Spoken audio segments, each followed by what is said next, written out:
Good morning eyes. கரெக்டாக நம்ம 7 o'clockலாம் பார்த்தீங்கன்னா நம்ம கோயில் ரீச் ஆகிட்டோம். அப்படியே ரீச் ஆனதுக்கப்புறம் அப்படியே ஒரு ஸ்டெப் பை ஸ்டெப்பாக மூவ் பண்ணோம். அதுக்கு ஒரு கோழி நீங்கள் அதை தெரிஞ்சிருக்கோம். இந்த கோயில் நான் மாலை போட்டிருந்தேன்.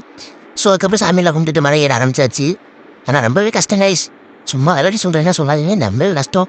அப்படியே அடிச்சு பிடிச்சி ஏறி ஃபஸ்ட்டு நான் கம்ப்ளீட் பண்ணிட்டேன். அதுக்கப்புறம் பார்த்தீங்கன்னா மூஞ்ச பற்றி உங்களுக்கு தெரிஞ்சிருக்கும் நான் எந்த அளவுக்கு ஏறி இருக்கேன். ஒன்றுமே முடியலை. நான் ரொம்பவே கஷ்டமாயிடுச்சு. காலெலாம் ரொம்ப வலிக்க ஆரம்பிச்சிருச்சு. காலைல பிடிச்சி இழுத்து பிடிக்க ஆரம்பிச்சிருச்சு. அதுக்கப்புறம் ஒரு வழியாக அடிச்சு பிடிச்சி ஏறி வந்தாச்சு. எப்படியோ தெரியலா பார்த்தீங்களா, அவரை பார்க்க தான் நம்ம இவ்வளோ தூரம் வந்திருக்கோம். அவரை பார்க்குறதுக்கு மாதிரி இந்த சொன்னையில் எல்லாருமே குளிக்கிறது வளர்க்கும் கைஸ். நான் அப்படி தான் குளிக்கலான்ட்டு இறங்கிட்டேன். ஆனால் நம்ம தண்ணி எப்படி சொல்கிறது சொல்ல வார்த்தையே இல்லை. பயங்கர ஜில்லு. ஒன்றும் சொல்ல முடியல. காலை வச்சு விரைச்சி போய் நம்ம அந்த தண்ணியில் குளிச்சுட்டு அப்படியே சிவபெருமான் மேலே பாரத்தை போட்டுட்டு நடக்க ஆரம்பிச்சாச்சு. ஒரு வழியாக அடிச்சு பிடிச்சி மழை ஏறிட்டேன். என்னால் சொல்லவே இல்லை கைஸ். அந்தளவுக்கு ஒரு கால் பெயின். அப்படியே ஏறி முடிச்சுட்டு கடைசியில் பார்த்தா நம்ம தேடி வந்து வரல கைஸ். பார்த்துக்கோங்க.